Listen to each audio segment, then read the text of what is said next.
Welcome back to the Star Wars Exchange. We're psyched to be back. My name's Ari. This is Mike. We're going to be talking about Maul, Shadow Lord today. The new trailer just dropped. We've known about this series for a while, but the whole world's just finally got its first preview of it. So, Mike, let's kick it straight off. What did you think of the Maul, Shadow Lord trailer? And what are your thoughts on the series as a whole? Series is a great idea. I've been wanting. Who hasn't been wanting a Maul series? And after Solo, you can only we've only gotten a thirst for more Maul stories during this dark time period. So when they announced this, like my mind went berserk, and seeing this trailer was like amazing. I didn't expect much from it because it's kind of the real first officially released trailer. But I mean, holy cow, like if they delivered on every note you could possibly want from a first look really at the show. And I mean, it just showed you all the right things, and it shows you a hungry but angry but kind of lurking in the dark Maul, and I love that. And I can't wait to see this side of him and during this time when he's hiding in the shadows. Kind of, again, it almost feels like that vibe that you get from, if you read any expanded material before the Phantom Menace, where Maul's kind of lurking in the shadows before he strikes his first Jedi and everything. So this is great.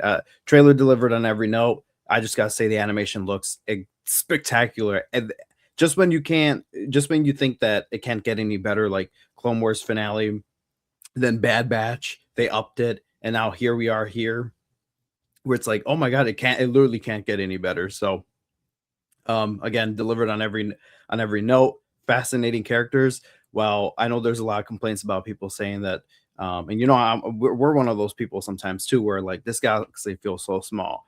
This felt so fresh. Felt so fresh, even though it's a familiar character. It felt like this is a whole new chapter and field that we haven't gotten to explore yet. So yeah, it's all good. I mean, Ari, you're over here jumping in excitement. Why don't you tell us your thoughts about the trailer? Absolutely, I'm hyped. My light just fell, but we're gonna press on anyways. No, I'm excited for this show, man. I mean, I was very lucky and blessed to be in the room in Japan when they announced it.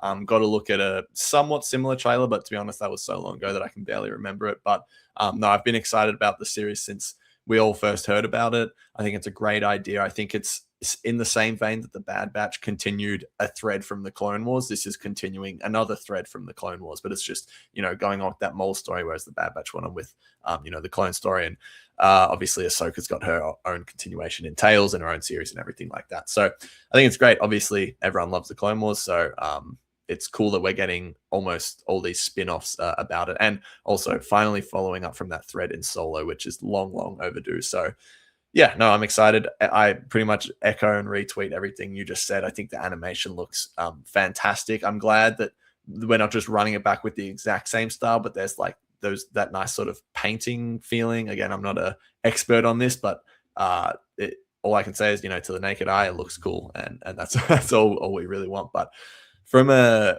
trailer standpoint, I thought it was really solid. It didn't reveal too much. I don't really want to know too much at all, to be honest, about the show. Just putting it as it is, as we're going on with Maul's story post the Clone Wars, is enough for me. I think there's enough interest there in itself. So yeah, let's start talking about just our thoughts about the show as a whole, a bit more in depth, some specific things in the trailer. Mike, is there anything that specifically stood out to you in the trailer that you want to talk about?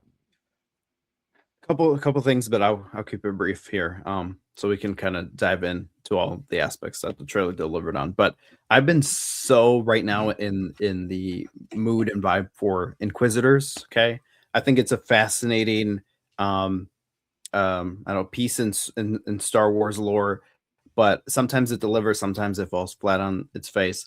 But it was cool to see the first brother in here, which is Merrick, who was also in first debuted in the Ahsoka series, and then that one Jedi that appeared in Tales of the Jedi with Ahsoka.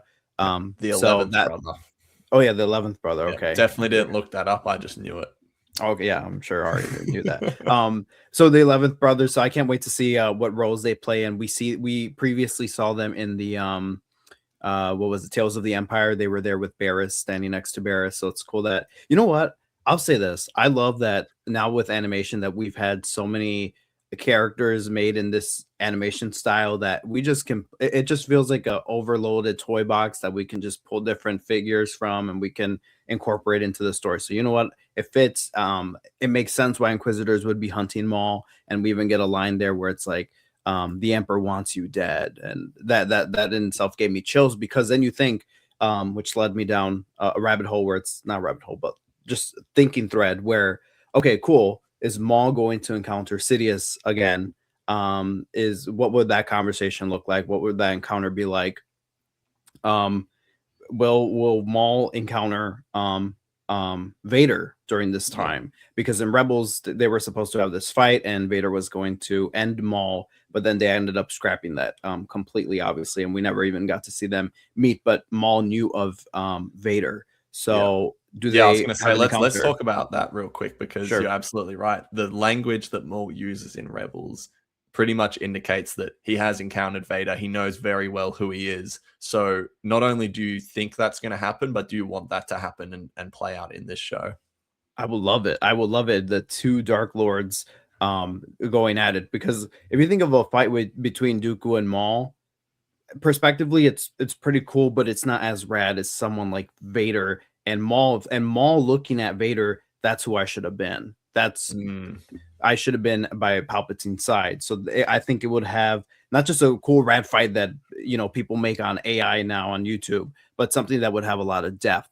Not really for Vader, because I don't think he would care, but it would have a lot of depth for Maul's character, and maybe he reaches closure by fighting Vader, something like that. Yeah. That would be very, very interesting. Yeah, no, absolutely. And I'm with you. I'm not here saying, oh, who's more powerful, who's more this. Like, I really could not give less of a shit about that. But from a character standpoint, you're right. It's fascinating. Maul will be thinking that. I wonder what the side of Vader, where is his head at with this whole Maul situation. And then even I want to get inside the Emperor's head at this time. Why does he want Maul killed, besides the obvious reasons of like he's a threat to the galaxy and he's starting up all these crime syndicates? Is there something more at play? I just want to get inside the heads of these characters, because I feel like the villains of Star Wars, we have had ones that have been complex and there's been some depth there, but for the most part they can be a little bit like, and I don't mean this in a bad way necessarily, but almost cartoonish. Like Vader, while he did have depth in the original trilogy, don't get me wrong, especially towards the end of the trilogy, like at the start, it's just like, look at this terrifying figure who chokes people and all this stuff. It's like, I want to, and he's probably the only villain who, like, because obviously he got his old 6 movies about him, but like, I want to see another villain in Star Wars really get inside their head. And I think that's what this show promises, which makes it so unique within the Star Wars universe, which is really exciting to me. So, yeah, absolutely. What else is standing out to you? Actually, I want to continue with that tone before you butt in there, because I think, like I just said, I don't really care at all about who's more powerful, who this and that. There's definitely a section of the Star Wars fan base that will be talking about, like we want gritty, we want gory Star Wars, this and that. To be honest, I haven't really cared too much for that either. But I will say this show does look to promise on both of those things. It looks gritty, and I kind of hate using that word, but it's just true. It's how the trailer looks to me. And then it does also have that sort of gore element as well. There was one shot in the trailer where Maul straight up like stabs someone in the face or the heart or something like that. But yeah, it definitely sort of delivers on that, which will appease a lot of fans. But I don't know how I feel about it. I think it probably matches the tone of the show. So yeah, where's your head at with that stuff? Yeah, same thing. There's a lot of grit to it. If I remember, the news came out of Japan when I sat and recorded a trailer breakdown and details breakdown of the supposedly trailer and everything, and that was so incredible to watch, right? But one thing fans noticed was that it looked like it had some grit in the animation style. It looks like it's a continuation of the Bad Batch Clone Wars style, but there's some type of style to it that makes it look a little bit grittier, and it looked cool. Because if you remember on this podcast, I said I was tired of the Bad Batch animation, because I think some point season 2, I'm like, all right, this looks really bland. Like, this looks boring. I'm getting bored. It looks dry. And then season 3 kind of did some things that changed up the perspective of it. And then here you get a flavor of a freshness where It adds to the story. It adds to Maul's character. If they were adding this type of style to a story about, I don't know, Kanan or something, it kind of, I don't think it would match. But this totally matches Maul's character, and it's so reminiscent of when you and I have read those early Darth Maul comics in the Marvel canon timeline. It reminds me of that, of those covers where Maul just looks gritty. He looks like he's in like a dark tunnel and he's just coming out with his like snarling with his teeth and everything. And that's exactly the vibe that I get from this whole trailer, from everything that we've seen so far. It just, so I'm vibing with it. If it's the style of the show, I love it. And I love that this is the dark times and they're capitalizing on it. Bad Batch was fun, but they also had those times when it was like not fun and it was full of grit. And it showed you exactly, the vibe of the era, and it was dark. And, I think they did it well where we didn't get those really dark beats where it didn't feel like Star Wars anymore. So I trust in this creative team because I was telling Ari, Star Wars animation is like our bread and butter, like Rebels, Clone Wars, Bad Batch. I mean, I did a rewatch of Bad Batch recently, and I was like, oh my God, like I did not give this show enough credit when we were covering it and everything. It's great to look things in an overview. So this to me feels like a continuation of all that, but just on such a cool little savory flavor that we haven't gotten before in Star Wars animation. So I'm loving the style, and as you can see, the logo here looks great. Like that to me is a great logo, and it capitalizes kind of the aesthetic of the show. Yeah, definitely. And I think it just symbolizes to me like that this is something new, and I think that's great. Like obviously the success of Andor, which everyone just pretty much universally loves that show, that was something new and fresh, and I think it was almost a wake-up call to Lucasfilm. Let's go in new and different directions. Let's explore themes that we haven't before while still staying true to those core lessons and teaching from George Lucas back in the 70s. So yeah, absolutely loving that. As well, you already touched on this, but the Inquisitors, we've got the 11th brother from the Tales series, and then Marek. That's an interesting one because in the Ahsoka series, they were sort of this mystery character. When they eventually got killed, they faded into an oblivion. I'm quite curious to follow up on that thread and see where this character comes from. Maybe are they going to die, but then the stuff in Ahsoka was more of like the witch, I forget, Morgan Elsbeth had resurrected them or something. I'm curious to see what they do with them. You know what? Maybe Maul kills the first brother, Marek, and he obtains his lightsaber, and that's the lightsaber we see him carry in Solo on Rebels. And then because it's an Inquisitor blade, and then then they, I don't know, resurrect Marek. I don't know. So because it is kind of far-fetched for an Inquisitor to outlive all these Inquisitors and randomly pop up post Return of the Jedi. So that, I mean, and then like you said, there was that scene where it totally alluded to him being dealt with the sister magic, the witchcraft magic, the death Night Sisters. There you go, Night Sister magic. I'm like trying to think of all these names. Yeah, clearly we haven't done a Star Wars podcast for a while. No, quite right. But yeah, so yeah, I'm excited for that. I'm excited to see how this is going to connect to Solo. So I'm gonna. It's pretty cool. Maul. We kind of got whiplash there in Solo at the end of the movie when Maul appeared, and during this time Maul had already met his fate in Rebels. Or I think Rebels had already ended, right? Yeah, I think it had. It had to have. It was in May. So. Yes. Yeah. Rebels ended in March or April. But so anyway, so we got whiplash when we saw Maul at the end and voiced by the awesome Sam Witwer, which, by the way, one of the most incredible voice actors working in today's industry. So the crazy acting that we got from Maul in season 7 finale with Maul, and the dialogue that was written for him, and just the performance of Sam Witwer was like one of the best performances in Star Wars ever. That bone chilling. So Sam Witwer is going to bring his A game again. And I've met him, and he's such a great guy. And I love that he's also a producer on this show. So he got a lot to say in here. And he just knows Maul's character so well, where it doesn't feel like it's just a gig for him that he's getting paid for, but he's so invested into the character.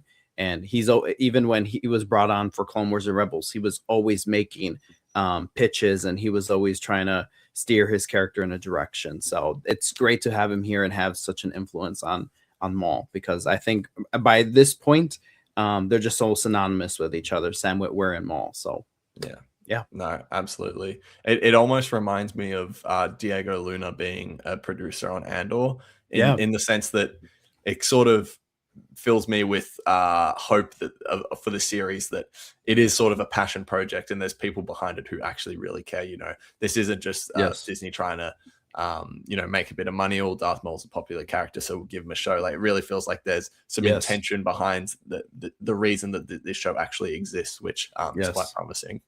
Yeah, right on. Yeah, absolutely. So I want to just talk quickly about a few of more things from the trailer, and then we'll talk more about the series as a whole, the fact that it's going to be 10 episodes and the release structure and all of that. So I guess let's talk about sort of Crimson Dawn and that whole element of it. I know you'll have to remind me of the character's name who's sitting above me right now, because they did appear in the trailer.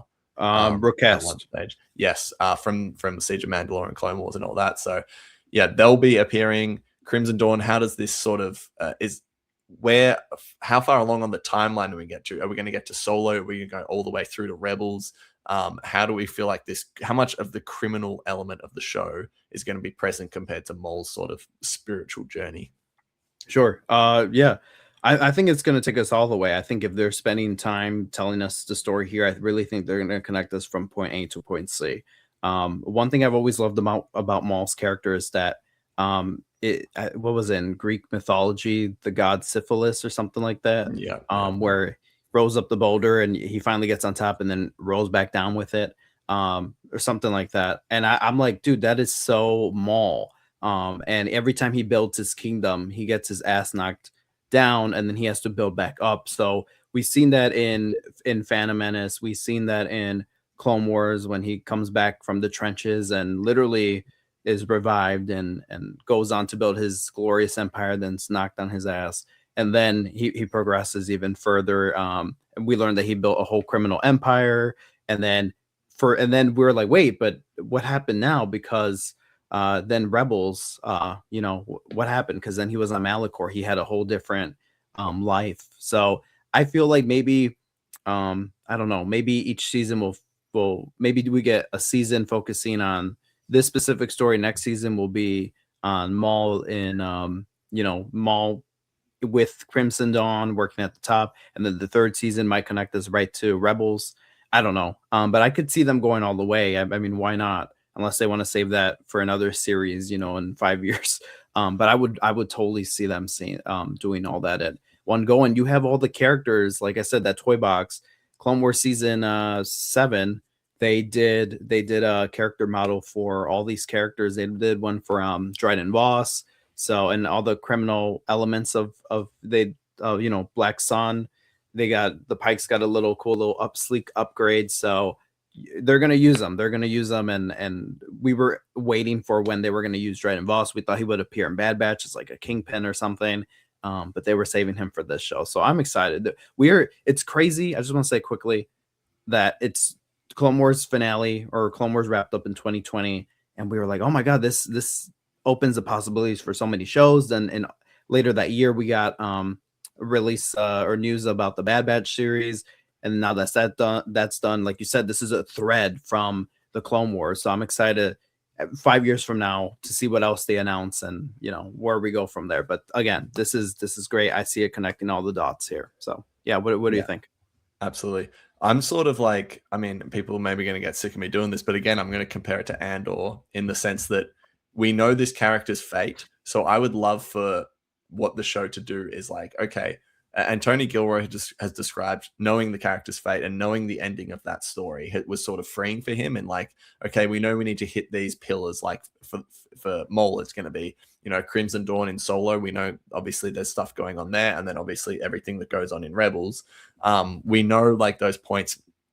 I want this series to really sort of be a finale on the character to Maul. I think it's like, and show us all his motivations, all the reasons he makes the choices he does before the show is set and after the show is set. Like, I really want to get into the mind of this character, and I would love for it to be like almost a tribute to the character because he's been, so prominent within Star Wars animation. since season 3 or 4 of the Clone Wars. So yeah, that's what I would like to see, and I would like to see it take us all the way up to Rebels, sort of the way that Andor takes us all the way up to Rogue One. Right. So yeah, no, absolutely hyped for all that. I again, we'll talk about that in a sec, but it'll be interesting to see if Disney does allow this show to continue. But before we get into that, a few more things from the trailer that just stood out to me. Not a lot to say about them, but I thought that planet that they were on was Coruscant, but I think it's called Janix, and it's a new planet as far as I know. Love the look of that one. Also, the Trandoshan looking Jedi that was in like a couple of shots. Don't know what the deal is with them, but they look cool. Can't wait to see more from them. And then sort of, I guess, someone who is very prominent in this trailer is the new character called Devon Izara. I'm sorry, I'm probably pronouncing that wrong. But yeah, what do we think that they're clearly going to play a big part in this series? They appear to be sort of a Jedi, maybe they're a Padawan, sort of a Cal Kestis type situation at the start. It sort of looks like they're going to team up with Maul, maybe fall down to the dark side. I'm curious to see where this character goes. How are you feeling with that? Yeah, I'm actually, what's funny is I was theorizing with one of my friends that we kind of mapped out that the show might come out in July, or the show might even come out in August, based on this comic series that's preluding the Maul Shadow Lord story. And one of the prominent figures on there is this policeman guy. So I was like, oh, but is he going to be part of the series? Is he just going to be part of the comic? So we were trying to do some connecting the dots there. And when he appeared in the trailer, I'm like, oh, I know that guy. I'm like, I've seen him in the comic previews and everything. So I'm actually excited how this kind of plays, because it seems like he's going to be like the good guy in this show, if you will, compared to Maul. It's kind of weird because we had a show like this where, besides Tales of the Empire, we're really focusing on an antagonist in this capacity. So yeah, no, that's what I'm saying. I don't think so. But I'm really excited to see how that's going to fold against Maul, because then it feels like, oh my god, it feels like this is Maul versus like the entire galaxy. Maul versus the TK stormtroopers, Maul versus this criminal element, Maul versus the police. Like, it feels like everyone's after him. And this planet that you're mentioning is supposedly untouched by the Empire. So what does that mean? What does that look like? Is the Empire, we're going to see the Empire? There's this really cool shot of the Star Destroyer overlooking a city. Is the Empire going to arrive there? You know, is Maul operating in the shadows in this quaint town, and then the Empire shows up? You know, what does that look like? So if anything, I have all these really cool questions that I'm kind of just ready to watch the show, if you will, you know? Yeah, no, absolutely. And what do you think of that Padawan character I was talking about? Oh my God. Yeah. Into the show. Yeah. Well, first of all, I want to quickly address, my pet peeve in Star Wars right now is reading about people saying, I haven't read too much of what people's reactions for the trailer were, but just people saying, oh, another Jedi survived. And, you know, you mentioned the Trandoshan. And it's like, you know what? You think that clone troopers are going to wipe out everybody, like the 10,000 Jedi that there were? Like, they're going to get a really good chunk of them, but there's going to be a ton that survive. And that's why even Palpatine knew then. That's why he implemented the Inquisitorius, because he knew the clones were only going to do so much. And he's like, they're going to wipe out the majority, but I need the Inquisitors to take out those really good hiders. So that's exactly what they. Can I just butt in for a second there?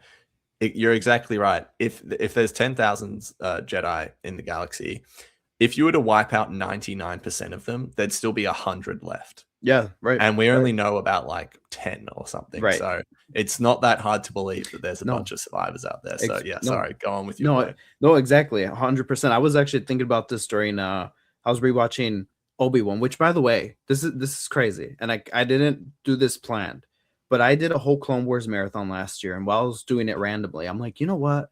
The Revenge of the Sith 20th anniversary comes out in theaters in May. I can line up from January to May to finish Clone Wars and end right before Revenge of the Sith starts.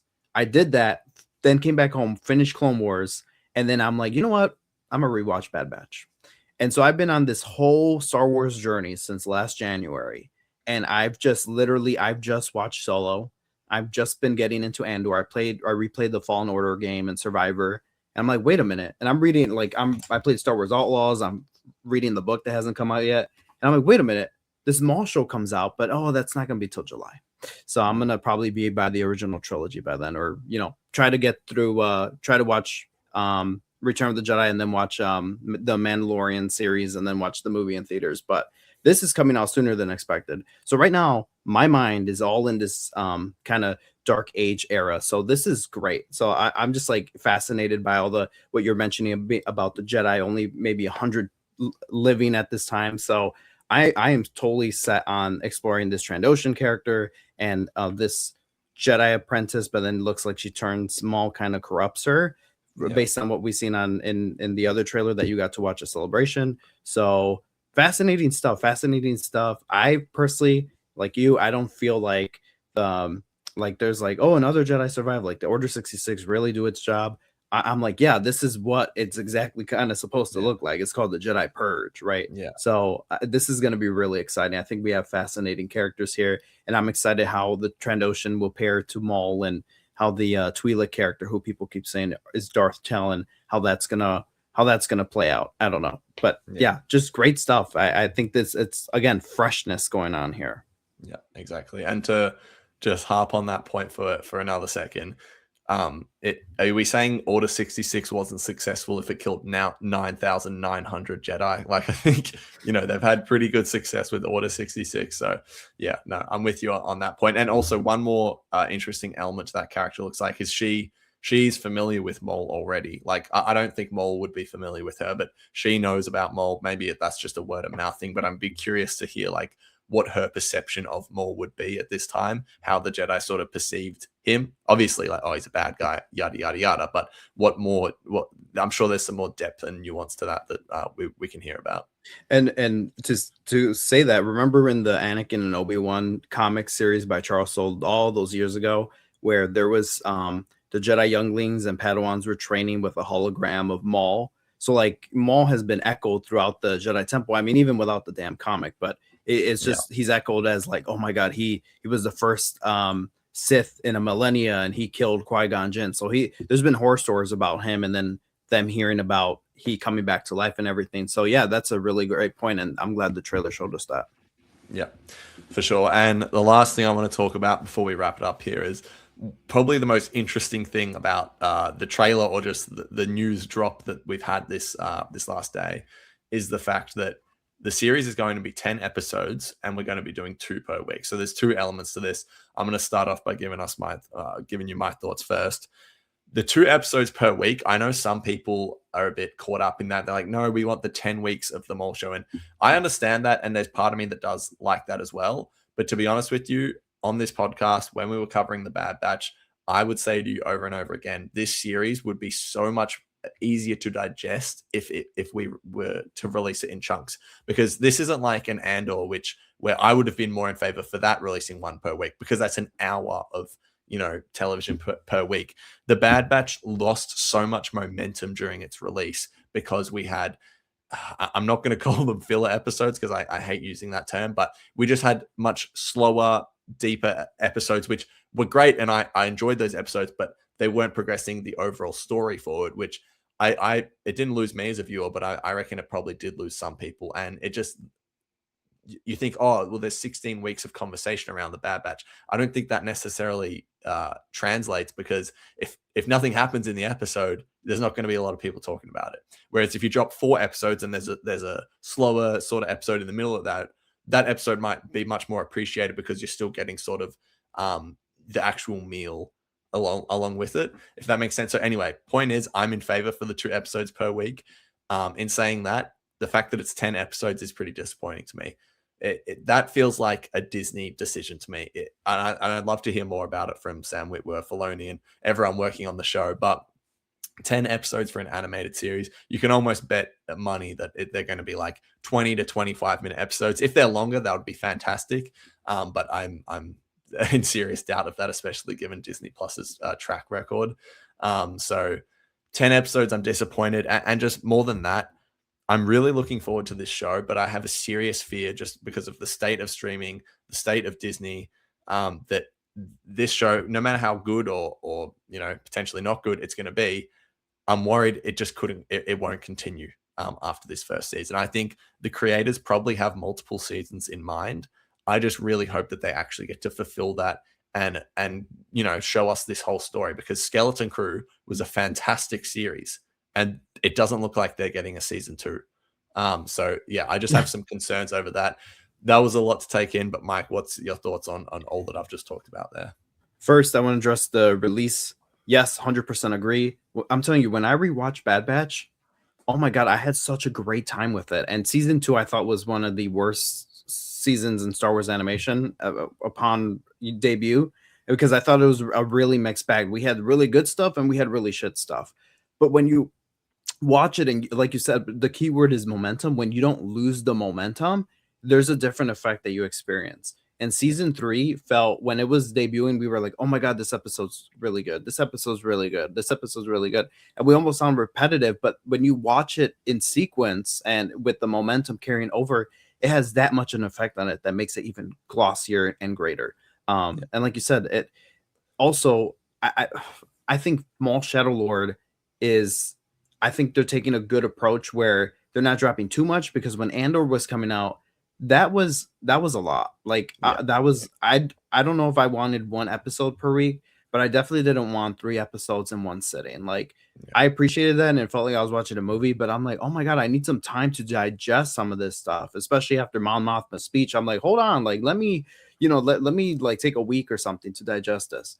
So with this, I think this is the perfect amount where it's like you probably get an hour of television a week, where like you're saying about the 25-minute runtime, which doesn't count in the intros and the outros and end credits. But I really think that's this, we really met the perfect in the middle compromise that we could in this scenario. So I'm glad that they are not just like, oh, here's the 2-episode premiere and then we're gonna get a week of Maul, which is fine. But then again, you run into, oh, was the episode long enough? Was the episode satisfying enough? Who gives a rat's ass when you are watching the episode and one episode is like 23 minutes and then the next episode's 30? You're not going to be complaining about the 23-minute episode when you got, basically almost like 50 minutes of television. So, I think it's a great strategy. We'll see that on the amount of episodes. I got to say, I was kind of surprised because I was texting Ari about when it might end. But you know what? And I was thinking like in the range of 13, 15 episodes, like how Bad Batch has done it. But if they're doing 10 episodes, you know what? This series looks really action packed, so I'm trusting them that they're doing the right amount. Like Rebel season 1, we all complained, oh my God, why is there only 13 episodes? Like look at Clone Wars, they delivered it with 22 episodes a season or whatever. And Rebels, I could not see season 1, okay, and I love season 1. I could not see season 1 with another episode in the mix of anything. I could not see it without, and even Idiot's Array, I would keep that one in there.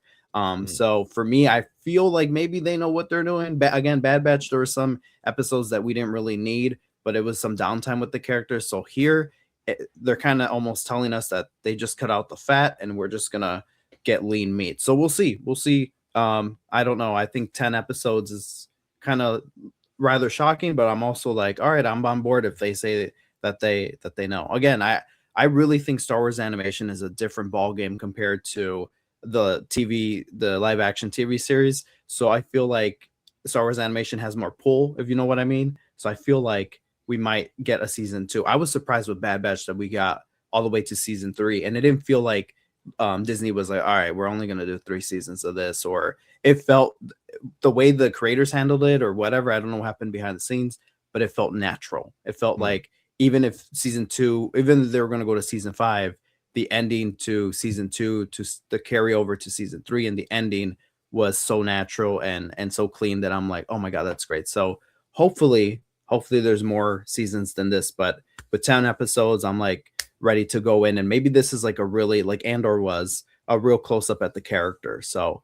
maybe you only need 10 episodes and it won't be as expansive as other shows, because this has a title of Maul, right? Like Bad Batch is a title of Bad Batch, but you dealt with all these different characters in the mix. Maul seems Maul and gang, if that makes sense. I don't know. I don't know. We'll see. Yeah, no, fair enough. I hope you're right in the sense that it was a creative decision to, do the 10 episodes. And obviously animation generally is cheaper to make than live action, which is why something like Skeleton Crew might not continue. But yeah, I just hope that let the creatives cook, let them do their work. Disney, just let them do their thing and stay out of their way. We don't need you coming in and doing anything else. Keep going on with your absolute bullshit generative AI, whatever the hell, Luke Skywalker, which is the most diabolical thing I've ever seen. Goes against everything Walt Disney wanted, goes against everything George Lucas wanted. Just going to throw that in there. But yeah, let these creatives cook and leave them alone.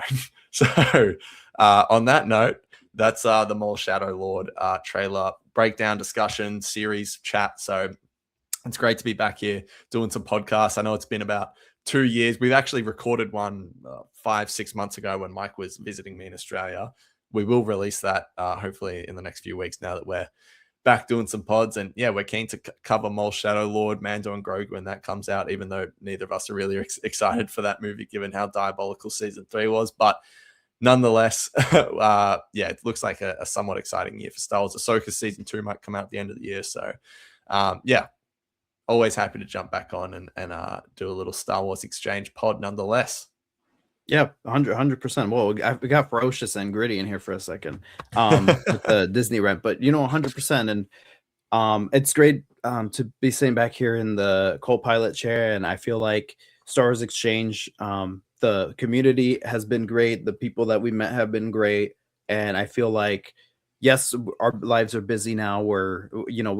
Before we got to sit at home because we were working from home or we were doing school from home, and we got to do this more often. But in the chances that we do get to do this, like, I'm excited. It's going to be a big year for Star Wars. And like I told Ari, I'm like, dude, like, animation is the soul of Star Wars for me, and I know it's the same for you pretty much. So I'm like, let's do this Maul. If the trailer's good, let's cover it. And he's like, yeah, I'm down. So I said, cool. And so I'm hoping we can get the opportunity to cover this show, because I have a picture of me and the Clone Wars gang and Sam Witwer's in there hanging out right over my desk.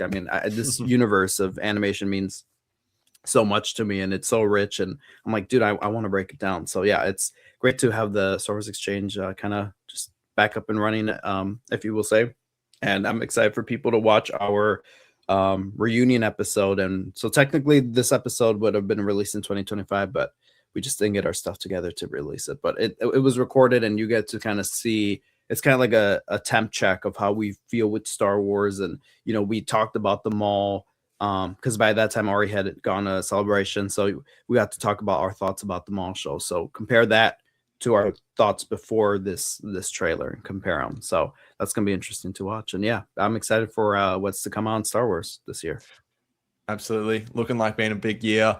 If you could, we really would appreciate if you'd subscribe to the channel and like the video. We're trying to grow the YouTube for sure. As we're doing more pods, that's sort of our main platform. But as well, if you're listening on your Spotify's or your Apple podcasts, please do leave a rating and all that good stuff. You can follow our Instagrams at the link. I'm Star Wars Exchange. Mike is All Star Wars.